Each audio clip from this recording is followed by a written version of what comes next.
Well, so we have a couple of stories that have been published on the various news portals. We start foremostly with our own myjoyonline.com, and it has a story, Joy News exclusive documentary, appealing to a lot more. And we have Accept Me as a Son. Some George appeals to defeated E.T. Mensah. You have a picture there of some George inserted somewhere on the page. Power barge reaches Ivory Coast, we're told. And the car power barge that was coming from Turkey apparently is now at the coastal waters of Ivory Coast. Oh, I should be in today or tomorrow. Ivory Coast, yes, I we have Paris suspect eludes Belgian dragnet. Brussels still locked down. We'll see how that goes, because we know that public transport services have been cut for some time. The metro in Brussels is not working, and so it means that people will have to commute themselves to get to their own destinations. There's a lot more difficulty that the residents of Brussels are going through, but also some state of emergency and fear that seem to have grappled residents of the EU or European Union. So as we can mention it, you have young fabulous women wake up and make your dream a reality. It's an opinion on the opinion page as well. When you go there, you get a lot more of other opinionated articles and commentaries coming from various writers, as published by myjoyonline.com. We have NCA commended for opening up the 4G spectrum auction, and it says the NCA has been commended that now they can give a lot more opportunity. But the reality is the world is even moving on to 5G. So if we've now opened 4G, it means that by the time we start enjoying it, people will start enjoying 5G. So where does it put us? We hope that we can be in a position as a country to always reflect on some of these things and move on as quickly as it is. For example, we don't even have metros or tubes in our country. That's just by the by, if there's any English phrase like that. All right.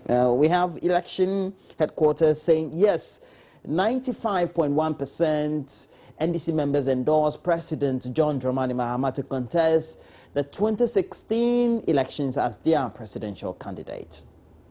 When you go up, we have other stories about the car power reaching Ivory Coast, chaos in Manya Krobo, as NDC parliamentary aspirant is reported to be rejecting results. And out of line message from the morning man, Kujo Yankson, host of the SMS on Joy FM, and climate change and the lost farm harvest, talking about issues of climate change and how it has its negative impact on agriculture and a number of impacts around the world. We go to the news portal, CTA FM Online, and you have a picture there of young Sam George. Accept Me as a Son, Sam George. 95% of NDC members affirm Mahama's candidature for 2016, and NDC decides Sam George crashes Pram Bogabi, E.T. Mensah, and police clash with soldiers at Pram. Just giving to you a lot more insight as to what really happens. You go up, you have Ras Mubarak wins Kumbungu primary.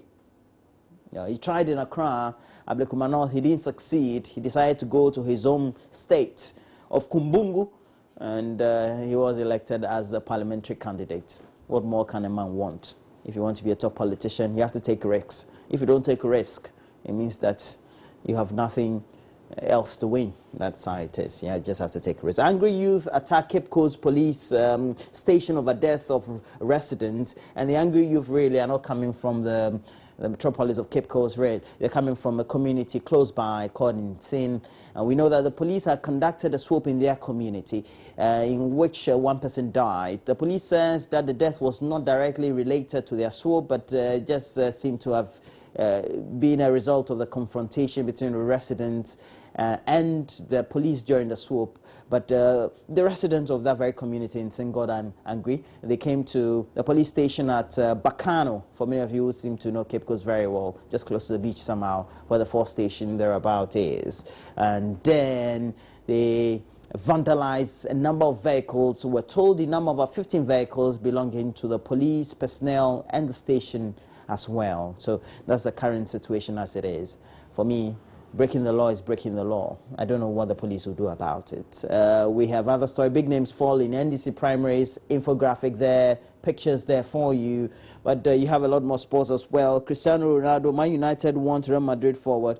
And the English newspapers would always be speculating. But this time it's been attributed to the coach of Manchester United, Van Gaal. I'm sure that Benedict Owusu will bring us a lot more as far as this is in sports. And mobile money, key catalyst to e-commerce, a story attributed to the Vodafone chief executive.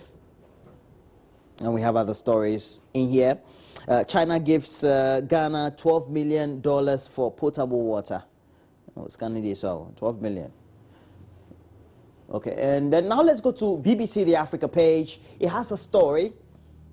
Ebola global response was too slow. Now let's click on this very story and read it. It's quite interesting, especially when you tend to follow how the outbreak was and when countries that had recorded a lot more of the infections but were not able to treat it. It also gives you a better perspective as to what the response was from the various international agencies, but also the local agencies, the various ministries of health in those countries. So we take the story up and then we look at it. It says, apparently, a slow international response and a failure of leadership were to blame for the needless suffering and death caused by the recent Ebola epidemic that was recorded in West Africa. And this, according to a report of a panel of experts, they've concluded that the team that is led by the London School of Hygiene and Tropical Medicine, the panel report said that major reforms were needed to prevent future disasters. More than 11,000 people died in the outbreak, which began way back in 2013. Guinea, Liberia, and Sierra Leone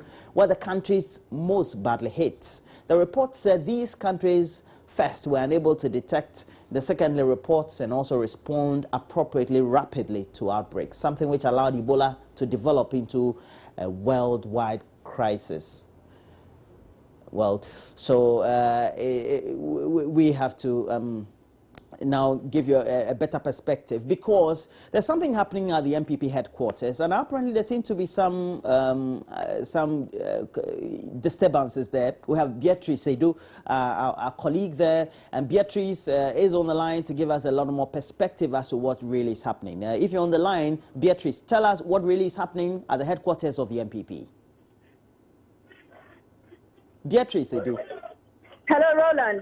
What really is happening at the MPP headquarters? Great. At the moment, some MPP supporters have thronged the party headquarters. They are unhappy that the police is here. I don't know what exactly their issue is. If you can hear in the background, they are kind of fighting with the police, and I can tell the reason why they are doing so. Dozens of fully armed police officers are here. There are 2 armored vehicles. Okay, one of them just moved. There are a number of pickups belonging to the police here as well. What I've been told by an MPP official who wouldn't want to go on record, because he says the national executives will address this issue. What I've been told by him is that the military, he claims that the military came here around 1 a.m. to ransack the offices of the party headquarters. Asked about what exactly the military took, in his view, as he claims, he says he wouldn't want to go further than that information. So that is what is happening here. There seems to be some confusion between the some MPP supporters and the police officers.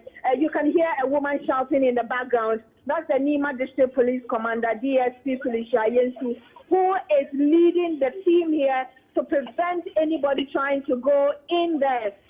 She is saying that anybody who goes into the party headquarters may tamper with the evidence, that the crime team is yet to come and see and investigate. But give us a perspective. Is it not the case, consistently report over the media, that the police have had their presence at the party headquarters for a number of weeks now? Or that is not exactly, not exactly, because earlier in the day, some of the MPP supporters came here accusing the police. I don't exactly know of what they had done. And the Nima Divisional, the District Police Commander, DSP Felicia Yensu, was saying that she had a call around 2 a.m. that the party headquarters had been ransacked. That was when she started organizing her men to come here. So it seems to me, based on what she said, that they came here based on the call they had around 2 a.m. today. That's quite interesting. When will you be in a position to speak to at least any official of the MPP you may see around? At the moment, I can see Kofi, who is a member. That's the name I know. He's a member of the Let My Vote Count Alliance. I've also seen some MPP members here, officials, but it seems they don't want to go on record yet. They say the acting chairman, the general secretary, and other top national officials should address what is happening. I'll try and still get some information from them, even ahead of the arrival of these national executives. Just clarify this again, because you mentioned earlier that it was suspected that armed military personnel had ransacked the party headquarters earlier at dawn. Is that the case? Exactly. That's what I was told by an official of the party who wouldn't want to, he wouldn't want his name mentioned, but that's what he claimed, that military men walked in around 1 a.m. to ransack the office. That's what he claimed. And the military men he can authenticate are from the Ghana Armed Forces. Is that the case? Probably we could call, because I cannot see any military official here at the moment. Only the police personnel are here. Because I'm just asking so that perhaps if it's somebody disguising themselves as, or people disguising themselves as military personnel who may have a better perspective. Exactly. We may want to confirm that from the headquarters. All right. We'll try and get back to you, Beatrice Edu, because you are there. You get to know what is happening. But just tell us the size of the crowd and which sections or which directions they're coming from. Well, dozens of the supporters, supporters of the NPP, as well as the police as well. But I would say that the police outnumber the people who claim to be supporters who are presenting themselves as supporters of the party. Well, thank you very much, Beatrice Edu. And then this is how we have to relay this, because we're told that dozens of supporters of the MPP, according to our reporter Beatrice Edu, who is at the headquarters of the MPP here in Accra, have besieged the frontage of the party headquarters because there had been suspicions that early on, around dawn of today, a group of armed military men had invaded the party headquarters, and thereafter the police personnel from the Nima Police Command or Division also had to come and protect the party headquarters. This also seemed to have incurred the anger of some supporters of the party who, apparently, according to the report we're getting from Beatrice, have besieged or converged at the frontages of the party headquarters. We're trying to get a lot more insight into what really is the cause of this, how this is transpiring, how this is folding out. We know it's a pretty fluid situation, and we'll bring you a lot more head start on it. But that'll be it. We have to take a break. When we come back, Benedict will be here with a lot more sports. And Benedict, you want to come in and tell us what really you have for us? Benedict, come. Okay. Today. Okay. So what do you have for us? Have lots on the EPL. Your team Chelsea played, over the weekend. You won by a goal to nil. There will be highlights of that game, and also something interesting happened at the Accra Stadium. Yesterday when the Mo Ibrahim Governance Cup was played against TP Mazembe, and the match involving TP Mazembe and the Dream Team. What happened was that the floodlights were actually not working. So 30 minutes in second time, they just had to call off the game. We'll have the highlights and also some reactions to that story as well. I know you don't like Chelsea, so sometimes when Chelsea wins, you're not happy. But we'll see how that goes. We're taking a break. When we come back, we'll bring you a lot more sports.